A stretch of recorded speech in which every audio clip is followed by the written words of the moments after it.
Arthur's POV. Nandito kami ng mga kaibigan ko na sina Miko at Philip sa aming nyugan. Galing kami sa Pangangabayo at dito kami napadpad. Bigla kasi kaming nauhaw, kaya naman inutusan ko ang mga tauhan dito na kuhaan kami ng buko. Agad naman tumalim ang mga ito. Season ng pagkokopra, kaya naman medyo maraming tauhan dito sa nyugan. Maliban kasi sa kape, kakao, saging at kung ano-ano pang mga pananim na prutas. Isa ang kopra sa mga nangungunang produkto ng hasyenda. Kaya naman hindi may kakaila na sobrang yaman ng aming pamilya. Liban sa hasyenda, may mga negosyo din kami sa Manila at Amerika. Nag-iisang anak ako, kaya hindi nakakapagtaka na lahat ng luho ay nakukuha ko. Lahat ng gusto ko ay kaya kong makamit. Pinasok na din namin ang real estate. Isa kami sa mga shareholder ng kilalang real estate dito sa Pilipinas. Grabe pare, bilib na talaga ako sa kamandag mo. Imagine na ikama mo kagad si Miss Beautiful. Nakangisi na wika ni Miko. Oo nga talo na naman tayo sa pustahan. Akala namin ayaw mo Mantakin mo, nalaman na lang namin. Mission accomplished na pala. Swerte mo talaga. Nakatikim na nga ng virgin, nanalo pa ng kondo at motorcycle. Sabat naman ni Philip. Mga ulul, kayong naghamon sa akin. Tapos ngayon, naghihimuto kayo dyan. Asar ko sa mga to. Pero pre, grabe, sobrang ganda ni Belinda. Swerte mo pare, sariwang-sariwa at ikaw ang una. Sabat ulit ni Philip. Pogi lang talaga ako pare, kaya madaling mahumaling sa akin ng mga kababaihan. Nagmamayabang na sagot ko sa mga to. Paano na yan kapag kinasal na kayo ni Vivian? Di titido ka na yan. Paano si Miss Beautiful Belinda? Hindi mo ba siya titikman ulit? Tudyo ni Philip. Alam mo pare, si Belinda, siya yung babaeng sobrang ganda. Napaka-inosente ng mukha. Inosente sa kama, pero hindi mo pwedeng seryosohin kasi ang puso ko pag-aari ni Vivian. Humalakak na sagot ko. First and last na yung nangyari kagabi mga pare. Baka mabuntis ko Minor pa yun at isa pa panalo na ako sa pustahan. Ngisi ko sa mga to. Aba, may ganun pare? Ang sabihin mo, kapag ikasal na kayo ni Vivian, wala kang choice. Kung hindi tumino dahil under desire ka nun. Kantsaw ni Miko. Napahalakak naman si Philip. Alam kasi ng mga ito, nakahinaan ko si Vivian. Mahal ko talaga pare at ayaw ko masaktan. Ang tagal ko kayang hinintay ang matamis niyang oo. Tapos masisira lang dahil sa isang babae. At saka pinagbigyan ko lang kayo. Pinapakita ko lang sa inyo kung gaano ako katinik sa babae. Ako yata si Arthur Vargas. Tatawa-tawa kong sagot sa mga to. At alam namin na super nag-enjoy ka pare. Ngisi ni Miko. Of course pare, at saka dali lang na challenge na pinagawa nyo. Sisiw na sisiw mga pare. Humahalak akong sagot. Agad naman na nagtawanan ang dalawa kong kaibigan. Wala kaming kamalay-malay na nakikinig pala ang mga tauhan namin kasama na doon sa Jama na kaibigan ni Belinda na noon ay masama ang pagkakatingin sa amin. Kasama nito ang tatay nito na isa sa mga matagal na naming tauhan sa hasyenda. Patuloy pa kami sa pag-uusap ng aking mga kaibigan at hindi pansin ang reaksyon at pagbubulungan ng mga nakakarinig. Napapailing-iling na lang ang iba habang nakikinig. Nagpalipas pa kami ng ilang oras bago nagpasya na mag-ikot pa sa buong hasyenda sakay ang kabayo. Hapon na nang maisipan naming umuwi. Pagdating sa mansyon ay nagtaka ako dahil sinalubong ako ng aming mayordoma na si Aling Maring. Senyorito, buti nandito na po kayo. Pinapatawag kayo ni senyor at senyora. Puntahan mo daw sila sa library. Wika nito. Kahit nagtataka ay bahagya na lang akong tumango. Sumenyas ako sa mga kaibigan na iiwan ko muna sila. Agad naman tumango ang mga ito at nagwika na pupunta na lang daw sila sa guest room na inuukupan nila para magpahinga. Nadatnan ko si mommy at daddy sa library na seryoso nag-uusap. Arthur, ano naman tong kalokohang ginawa mo? Pagalit na usisa ni mommy na makapasok ako sa loob ng library. What do you mean mommy? Gulat na usisa ko dito. Pinakialaman mo ba ang isa sa mga maids dito sa mansyon? Usisa ni mommy. Gulat ako na patingin kay mommy. Wala akong idea kung kanino nila nalaman. Sino pong nagsabi sa inyo? Nagtatakang tanong ko. So, totoo nga. Alam mo bang ikaw? Kayo ang topic maghapon dito sa loob ng hasyenda? Arthur, pati ba naman dito sa asyenda? Dala-dala mo pa rin yung pagiging babaero mo. And worst, mismong maid pang pinatulan mo. Ang ating minor de edad nakatulong. Galit na sabat ni Daddy. Gulat ako na patingin sa mga ito. Alam kong galit ang mga ito dahil sa ginawa ko. Ang bilis palang kumalat ng chismis dito sa hasyenda. Talo pang mga reporter sa radyo television sa bilis na balita. Napabuntong hininga ako at umupo sa isa sa mga sofa na nasa loob ng library. Dad, it's just a game. Laro lang ang lahat at hindi ko naman uulitin eh. Look, hindi ko naman pinilit ang maid. Kusa siyang bumigay. Pag-amin ko sa mga to. Ayaw ko na marami pang tanong kaya kusa ko nang inamin ng lahat. Kahit na magsisipa ako at sisihin nila ako tapos na. Nagawa ko na. Hindi ko lang alam kung anong magiging reaksyon ni Belinda kapag nalaman to. Sana lang ay madali ito makamove on dahil wala akong balak seryosohin ang mga nangyari sa amin. Mahal ko si Vivian at siyang dream girl ko noon pa. Matagal ako naghintay dito at ayaw kong masira ang lahat dahil sa katarantaduhan na ginawa namin ng mga kaibigan ko. Hihingi na lang siguro ako ng sorry kay Belinda at bigyan ito ng pera para manahimik. A game? Arthur, hindi ka na bata para makipaglaro. Ano na lang ang sasabihin ni Vivian kapag malaman to ng mga in-laws mo? Nakakahiya. At ano na lang ang sasabihin ng mga nakakakilala sa atin na ang nag-iisang tagapagmana ng mga Vargas ay pumapatol sa minor de edad? Sa hampas lupang katulong? Diyos ko miyo, Arthur. Inis na wika ni Mommy. Galit na galit ito. Agad ako napaisip sa sinabi ni Mommy. Although, alam ko magagalit talaga si Vivian kapag nalaman ito, pero hindi ko hahayaan na masira ang relasyon namin.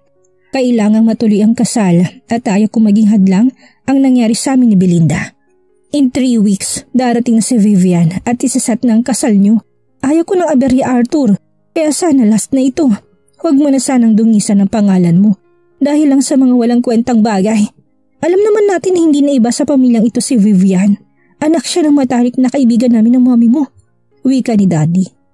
Maya-maya pa ay may kumatok sa pinto ng library. Agad naman itong pinapasok ni Daddy. Nang magbukas ang pinto ay nagulat ako nang makita si Belinda at Aling Caridad. Matalim na tiningnan ng mga ito ni Mommy. Nakayuko lang naman si Belinda at tahimik na naghihintay kung ano ang sasabihin nila Mommy at Daddy. Kapansin-pansin ang pamumugto ng mga mata nito. Medyo maputla din to. Bueno, pinatawag ko kayo dahil may gusto akong linawin. Alam niya naman sigurong kumakalat na chismis dito sa asyenda. Panimulang wika ni Daddy. Senyora, alam po namin. Minor pa lang po si Belinda. Pasensya na po kung masabi ko ito pero dapat lang po sigurong panagutan ni Senyorito Arthur si Belinda. Siya po kasi ang naging sentro ng palalait dito sa asyenda. Simula nang kumalat ang chismis. Mahabang wika ni Aling Marta. Halakak ni Mommy. Ano sabi mo? Ulitin mo nga ang sinabi mo, Caridad. Nakakainsultong tawa ni Mommy. Senyora, dapat lang naman po talagang panagutan ito ni Senyorito Arthur. Hindi na natuloy na wika ni Aling Caridad. Nang putulin ito ni Mommy. Shut up, Caridad. Wala kang karapatang magdikta kung ano pwede naming gawin sa nangyari. Isa ka lang hampas lupa. Nakatulong sa mansyon na ito. Galit na sigaw na boses na wika ni Mommy. Napayuko naman si Aling Caridad sa sinabi ni Mommy. Nakita ko din ang pagtulo ng luha ni Belinda. Tahimik itong umiiyak habang nakayuko. Eto, tanggapin yung perang to. Ito ang habol niyo, hindi ba? Sapat na siguro yan para magpakalayo-layo kayo. Huwag na huwag kayong magpapakita sa lugar na ito kahit kailan. Galit na wika ni Mommy sabay abot ng sobre. Hindi naman ito tinanggap ni Aling Caridad at gumisi lang si Mommy sabay lapag ng sobre sa mesa. Gulat na napatingin ang mga ito kay Mommy. Marahil hindi nito inaasahan ang ginawang pagpapalaya sa mga to. Sa bagay, ito na rin ang pinakamagandang gawin para hindi na lumaki ang problema. Kung alam ko lang na ganito mangyayari, hindi ko na sana pinakialaman pa si Belinda. Senyora, alam naming mahirap lang kami, pero sana bigyan niyo naman kami ng kahit konting respeto. Minor de edad si Belinda, tapos po ganito pong gagawin niyo sa amin. Gusto niyo po kaming lumayas dito? Lumuluhang wika ni Aling Caridad. Ito ang mas mabuting gawin sa ngayon, Caridad. Ikakasal si Arthur. At ayaw namin na ito maging dahilan upang hindi matuloy. Mahina ang wika ni Daddy. Gulat na napaangat ng tingin si Belinda, hilam ang luha ang mga mata nang tumitig sa akin. Makikita sa mga mata nitong sakit dahil sa kinasasadlakang sitwasyon. Ano pong ibig niyo sabihin? Ikakasal na si senyorito? Pabulong na tanong ni Belinda. Sa susunod, huwag ka kasing tatanga-tanga. Napakabata mo pa para lumandi. Ewan ko ba sa mga kabataan ngayon? Kaya aga-aga kong lumandi. Galit na bulyaw ni Mommy. Mom, tama na yan. I'm sorry Belinda, pero sa ngayon, itong makakabuti para sa atin. Lumayo muna kayo dito. Hindi kita mahal at hindi ko na natuloy ang sasabihin ko nang biglang sumabat si Aling Caridad. Pero bakit mo siya pinakialaman, senyorito? Ginawa mo lang bang laruan si Belinda? Hindi ka ba naaawa sa kanya? Umiiyak na tanong ni Aling Caridad. Kung ganun, totoo ang mga naririnig ko na pinaglalaroan niyo lang ako. Totoo pala ang lahat. Umiiyak na tanong ni Belinda. Baka sa boses nito ang sakit. I'm sorry Belinda, kalimutan mo na nangyari. Ituring mo na lang na isang masamang panaginip ang lahat. Sagot ko dito. Ano kasalanan ko sa inyo, senyorito? Bakit nagawa mo sa akin to? Umiiyak na sagot ni Belinda. Walang tigil ang pagtulo ng luha sa mga mata nito. Parang may kung anong kumurot sa puso ko nang makita ko kung gaano nasaktan si Belinda. Nag-aalalang tumingin ako dito. Kung ganon, alam na din ito ang tungkol sa pustahan namin. Wala akong maapuhap na salita kung ano ang gagawin ko upang maibsan ang sakit na nararamdaman nito. Nakaramdam ako ng awa kay Belinda. Ganun na ba ako kasama? Nasira ko ba ang buhay nito dahil lang sa isang gabi namin pagminiig? Tama na. At kunin mo na sobra at lumayas na kayo dito. Hindi na kayo welcome sa asyendang ito. Gusto ko, bukas na bukas din hindi ko na kayo makikita pa. Nagkakaintindihan ba tayo, Caridad? Belinda? Galit na wika ni Mommy. Sabay dampot ng sobre at hinagis patungo sa mga to. Nagkalat ang laman ng sobre dahil sa lakas ng pagkakahagis ni Mommy. Belinda's POV. Earlier. Nagising ako na may pumasok sa aking kwarto. Nakaidlip pala ako sa sobrang sakit ng katawan at sama ng pakaramdam. Nang idilat kong aking mga mata ay napansin ko na sa Gemma pala ang dumating. May pag-aalala ang itsura nito habang nakatingin sa akin. Agad itong lumapit sa higaan at marana kong tinitigan mula ulo hanggang paa. Ilang sandali pa ay bumuntong hininga ito. Best, totoo bang mga kumakalat na chismis? Diretsong tanong nito sa akin habang nakatitig sa aking mga mata. Agad naman ako nag-iwas ng tingin dito. Anong ibig mo sabihin, Best? Nagtataka kong tanong dito. Marahan akong bumangon at tumupo sa gilid ng aking kinahihigaan. Best, kalat na sa buong hasyendang nangyari sa inyo ni senyorito kagabi. Diretsahang wika ni Gemma. Duman sila senyorito sa kuprahan. Kasama mga barkada niya. Narinig halos lahat na nandun ang kwentuhan nila. Anto ko sa nangyari sa inyo? Pagpapatuloy ni Gemma. Natahimik ako sa sinabi nito. Naguguluhan ako. Bakit kailangan ipagkalat ng senyorito ang nangyari sa amin? Bahagi ako na iko yung aking mga kamay. Best, alam mo bang narinig namin na pinagpupustahan ka lang nila? Mahinang wika ni Gemma. Parang bombang sumabog to sa aking pandinig. Hindi ako makapaniwala. Gulat ako napatingin kay Gemma. Anong sabi mo, Best? Pinagpustahan? Anong ibig mo sabihin? Naiyak kong tanong. Best, nandun ako nung nagkakwentuhan sila. Dinig na dinig kong lahat. Malungkot na sagot ni Gemma. Hindi totoo yan, Gemma. Nagsisinungaling ka. Hindi magagawa sa akin ni senyorito yun. Umiiyak na wika ko dito. Totoo ang sinabi ko, Best. Pustahan lang ang lahat. Nanalo si senyorito sa time frame na binigay ng mga barkada niya sa kanya. Naiiyak na wika ni Gemma. Naaawa kasi ito sa kanyang kaibigan. Napasabunot ako sa aking buhok sa sobrang frustration na nararamdaman. Parang biglang nawalang pananakit ng buo kong katawan dahil sa narinig. Paanong ginawa sa akin to ni senyorito? Kung ganoon, pinaglaruan niya lang ako. Akala ko pa naman may gusto siya sa akin, kaya siya nakipagtalik. Kaya niya ako kinama. Yun pala, laro lang lahat. Ganun na lang ba yun? Pagkatapos niyang yurakan ng pagkababae ko. Ganun na lang? Ganun na lang ba kababa ang tingin niya sa akin? Porket mahirap lang kami. Parang sasabog ang puso ko sa sobrang sakit. Hindi ko mapigilan ang umiyak na umiyak. Ilang sandali pa iniyakap ako ni Gemma. Umiiyak na din ito dahil sa awa sa akin. Sana hindi na lang ako pumayag. Sana pinigilan ko sarili ko. Hindi ko sana to dadanasin ngayon. Malakas akong napahagulhol habang yakap ni Gemma. Walang pagsidlang at sobrang sama ng loob ng aking nararamdaman ngayon. Ang sakit-sakit. Paano na ako ngayon? Kami ni nanay, wala na akong mukhang ihaharap pa sa mga tao dito sa asyenda. Tsak na ako ang pinag-uusapan ng mga ito ngayon. Gemma, sabi mo sa akin hindi totoo yan, na nagbibiro ka lang. Wika ko dito sa kabila ng pag-iyak. Umaasa pa rin ako na nagbibiro lang si Gemma. Umiling sa akin si Gemma habang baka sa mukha nito ang lungkot. Gemma, nagbibiro ka lang hindi ba? Hindi magagawa sa akin ni senyorita to. Gemma, please, sabihin mo sa akin na nagbibiro ka lang. Umiiyak na pakiusap ko dito. Umaasa ako na hindi totoo ang kanyang mga sinabi. Magkakwento naman ako sa iyo eh. Pag mo lang akong biruin ng ganito, please, Gemma, please. Maawa ka. Sabihin mo nagbibiro ka lang. Pagmamakaawa ko dito. Bes, totoo ang sinabi ko sa iyo. Dinig na dinig namin lahat na nasa koperahan. Umiiyak na wika ni Gemma. Umiling ako't lalong napaiyak. Hindi ako makapaniwala. Ang hirap tanggapin. Nag-uumpisa pa lang ako magkagusto sa isang lalaki. Winasak agad nitong puso ko. Ilang sandali pa'y nag-aalalang mukha ni Aling Caridad ang pumasok sa kwarto. Agad itong lumapit kay Belinda. Nay, sorry. Agad na wika ni Belinda sa kanyang inainahan. Alam niyang ito ang labis na masasaktan kapag malaman ito ang totoo. Yumakap ako dito at umiyak na umiyak. Anak, bakit mo ginawa to? Bakit ka nagpadalos-dalos? Bakit ka nagtiwala ka agad? Malumali na tanong ni Nanay Caridad. Sa tono ng boses at tanong nito, alam niyang nakarating na kay Nanay Caridad ang balita. Mabilis talagang kumalat ang chismis dito sa asyenda. Hindi ako nakasagot sa sinabi ni Nanay. Alam kong isa akong malaking kahihiyan. Tanging pag-iyak na lang ang aking nagawa. Hindi ko alam kung paano malulusutan ang nangyari na.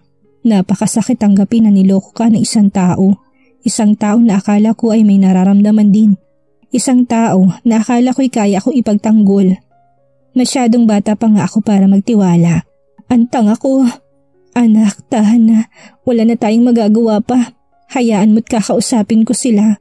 Kakausapin ko sa senyorito. Wika ni Nanay. Baka sa boses nito ang lungkot at pag-aalala.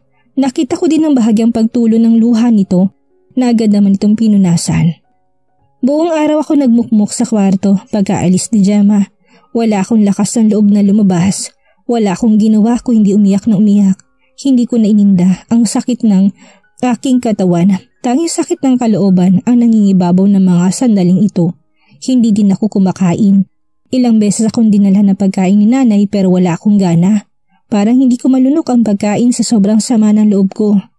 Mag-aalas 5 ng hapon ay muling pumasok si Nanay sa kwarto. Nag-aalala itong tumingin sa akin.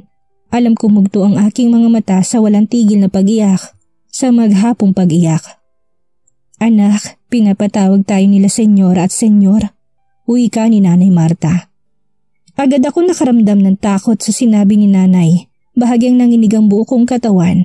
Alam kong alam na din ng mga amo namin ang nangyari. Nay, natatakot po ako. Pabulong na wika ko kay Nanay. Pakaramdam ko mawawalan ako ng lakas dahil sa maghapon na pag-iyak. Huwag ka mag-alala anak, nandito lang ako. Hindi kita pababayaan. Wika ni Nanay. Bahagya akong tumango. Dahan-dahan akong tumayo sa aking higaan at inayos ang aking sarili para maghanda upang makausap ang mga amo. Ilang sandali pa'y dahan-dahan na kaming naglakad palabas ng aming quarters. Nakasalubong pa namin ang ibang katulong na masama ang tingin sa amin. Hindi din nakaligtas sa akin pandinig ang panlilibak ng mga to. Hay, akala mo kung sino? Malandi naman pala. Parinig pa nasambit na wika na isang kasama namin, nakatulong dito sa mansyon. Si Jane yun. Kahit noon pa man ay mainit ng dugo nito sa akin. Kaya hindi na ako nagtataka pa kung sasabihin niya ito ngayon. Bahagya pang nagtawa na ng mga ito. Tiningnan naman ito ng masama ni Nanay pero tumitig din ito sa amin na nakakainsulto. Ngumisi pa si Jane na nakakainsulto. Marahan akong hinawakan ng kamay ni Nanay bilang hudyat na wag nang pumatol. Marahang tumango si Nanay at patuloy na kaming naglakad papuntang library. Doon daw kasi kami kakausapin ng aming mga amo.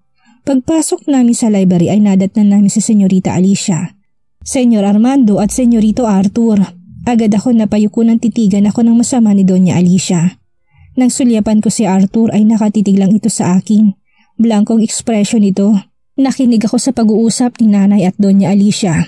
Bigla ako nakaramdam ng panliliit dahil sa insulto na binitawan ng Doña sa amin. Hindi na lang ako umimik. Wala kailangan kong tanggapin ang lahat ng pang-insulto nila. Huwag na lang lumaki pa ang issue. Pero nagulat ako na marinig ko na ikakasal na pala si Senyorito Arthur sa kanyang kasintahan. Gusto kong sumbatan si Senyorito pero pinigilan ko ang aking sarili. Wala akong karapatan na masaktan dahil sa umpisa pa lang hindi malinaw kung ano meron sa amin. Kumbaga wala kaming label. Pagtatalik lang ang namamagitan sa amin. Katawan lang ang habol ni Senyorito sa akin. Pero hindi na ako makapagpigil pa nang biglang iba to sa amin ng Donya. Ang sobrang namin lamang pera sabay-sabing lumayas na kami. Pakaramdam ko, bigla ko ng liit. Yun lang bang kapalit ng aking dangal? Isang pang-insulto at pagbato ng pera sa aming mukha. Pasensya ka na, senyora. Pero hindi namin kailangan ng pera mo. Kung iinsultuhin nyo lang din naman kami ng ganito, mas mabuti pang aalis na kami dito. Wika ni Nani na baka sa boses ang pait na nararamdaman. Ha! Sige, lumayas kayo dito ngayon din. Kung ayaw nyo ng pera, di wag. O baka naman nakukulangan ka. Magkano ba karidad? Ganting wika ng Donya na halos lumabas na ang litid nito sa sobrang galit. Hindi namin kailangan ng pera mo, senyora. Kaya namin magtrabaho para mabuhay. Ganting wika ni Nanay. Tumawa lang na nakakainsulto ang Donya. Hinawakan ako ni Nanay at hinila upang umalis na ng library. Pero bago pa kami makalabas, narinig pa namin ang sinabi ng senyora. Mga ambisyosa, mga hampas lupa, mga bastos! Ayaw na ayaw ko na makita pang mga pagmumukha nyo! Bulyaw nito sa amin. Agad ko naiko yung aking mga kamay sa sobrang panggigigil. Gusto ko itong sagutin pero alam kong hindi kami mananalo sa mga to. Natatakot ako na baka saktan nila kami. Wala kaming kalaban-laban ni Nanay kung mangyayari yon. Baluarte nila ito. Lahat ng gusto nila ay magagawa nila sa amin. Naglalakad kami ni Nanay pabalik ng aming quarters para magligpit ng aming mga gamit nang biglang may humawak sa aking balikat. Nang lingunin ko to ay nakita ko si Senyorito. Sumunod pala to sa amin. Pwede ba tayong mag-usap? Tanong nito sa akin sabay tingin kay Nanay para humingi ng permiso. Para ano pa, Senyorito? Sinira mo ng buhay ni Belinda? Bakas ang galit sa boses ni Nanay. Please, kahit sandali lang. May gusto lang akong sabihin. Belinda, please, pwede ba? Sandali lang to. Pakiusap nito sa akin. Bahagya naman akong tumango. Nilingon ko si Nanay para magpaalam dito na kakausapin ko sa Senyorito kahit ngayon lang sa huling pagkakataon. Susunod agad ako sa kwartos, Nay. Sandali lang to. Paalam ko kay Nanay. Tiningnan ako ni Nanay at tumango. Agad itong tumalikod para pumunta na ng aming kwarto at na makapag-umpisa na magligpit. Hinila ko na Senyorito at dinala sa tagong lugar ng masyon. I'm sorry, Belinda. Hindi ko akalaing mangyayari to. Sorry sa lahat. Hayaan mo, babawi ako. Uwi ka nito sa akin. Sorry. Ilang bang masasabi niyo pagkatapos ng lahat ng to? Alam niyo ba kung gaano kasakit ang ginawa mo sa akin? Pinagpustahan niyo lang pala ako. Umiyak kong wika dito. Ano kasalanan ko? Bakit ako pa, Senyorito? Tanong ko dito. Agad itong nag-iwas ng tingin sa akin. Baka sa mukha nitong pagkalito. Maya-maya pa ay may kinuha ito sa bulsa. Inabot itong isa kong kamay at pinatong ang puting sobre. Naguguluhan akong binuksan ito. Check ang laman nito at nakasulat ang halagang nakapaloob dito. 1,000,000? Bahid ba to sa nangyari sa atin? Ito ba yung kabayaran sa pakipagtali ko sa'yo? Galit na wika ko dito. No, Belinda. Gusto ko lang makatulong. Kailangan niyo yan sa inyong pag-alis. Para makapag-umpisa ulit. Kumbinsin ito sa akin. Bahagya ako umiling. Matalim ko itong tinitigan. Maya-maya pa buong gigil kong pinunit ang tseke habang nakatitig ng matalim sa mga mata ni Senyorito. Pagkatapos kong punitin ang tseke ay buong lakas ko itong pinato sa kanya. Nakita ko na nagulat sa Senyorito sa aking ginawa. Napatiimbag ang pato. Hindi ko kailangan ng pera niyo. Kaya naming magtrabaho para mabuhay. Galit na wika ko dito sabay talikod. Sana masaya ka sa ginawa mo sa akin. Sinira mo buhay ko, Senyorito. Sana maging masaya ka. Wika ko ulit sabay alis. Hindi ko na hinintay ang sagot nito at mabilis akong bumalik sa kwarto namin ni Nanay. Naabutan ko si Nanay naghihintay na sa akin. tapos na itong mag-empake. Sa bagay, tanging damit lang naman ang meron kami. Wala nang iba. Kakarampot at lumang damit. Isang maliit na backpack at isang maliit na traveling bag lang ang aming dinala. Tanging ilang pares lang ng damit. Dali-dali kaming lumabas ng mansyon at naglakad papuntang gate. Caridad, Belinda, sandali lang. Narinig ko na may tumawag sa amin. Lumingon kami ni nanay at nakita ko na si Aling Marie, ang mayordoman tumawag sa amin. Nang makalapit sa amin ay agad nitong inabot ang kamay ni nanay. Heto, tanggapin mo to. Maliit lang na halaga pero sana makatulong. Wika ni Aling Marie. Naku Maring, huwag na't nakakahiya sa'yo. Meron pa naman kami ditong pera. Sasapat na siguro ito sa aming pupuntahan. Nakangiti na tanggi ni nanay. Huwag ka nang mahiya, Caridad. Galing to sa sweldo ko. Magtatampo ko sa inyo kapag hindi mo ito tatanggapin. Pamimilit ni Aling Marie. Sige. Salamat Marie, malaking tulong to sa amin. Nakangiting sagot ni nanay. Binalingan naman ako ni Aling Marie at ngumiti sa akin. Nagulat ako sa ugali nito ngayon dahil kilala ito sa pagiging masungit. Pasensya ka na Belinda ha. Mag-iingat na lang kayo sa inyong pupuntahan. Magpakatatag ka. Sana magkita pa tayo ulit. Nakangiti ng wika nito sa akin. Agad naman akong yumakap dito. Salamat po. Wika ako kay Aling Maring na kumalas ako sa pagkayakap dito. Pakisabi na lang po kina Gemma na umalis na kami. Susulat na lang po ako sa kanila. Dagdag ko dito. Marahan naman itong tumango. Humakbang na kami ni nanay palabas ng gate. Pinilit kong sarili ko na wag nang lumingon pa. Lilisanin ko lugar na ito at hindi na babalik pa kahit kailan. Ang lugar kung saan akala ko ay isang paraiso. Akala ko'y ganoon na kadali magmahal. Ganoon na kadali magtiwala. Nagkamali ako. Sa murang isip at puso ko'y nakaramdam ako na matinding puot. Nang himagsik ng kalooban. Hindi na ako tatapak sa lugar na to kahit kailan. Pipilitin kong kalimutan ng lahat. Ang lahat-lahat. Anong mangyayari kay Belinda ngayong dahil sa nangyari ay napalaya sila ng kanyang nanay Caridad? Anong mangyayari sakaling magbunga ang isang gabing may nangyari sa kanila ni Arthur? Sino kaya ang taong handang tumulong kay Belinda? Yan ang ating aalamin sa susunod nating kabanata.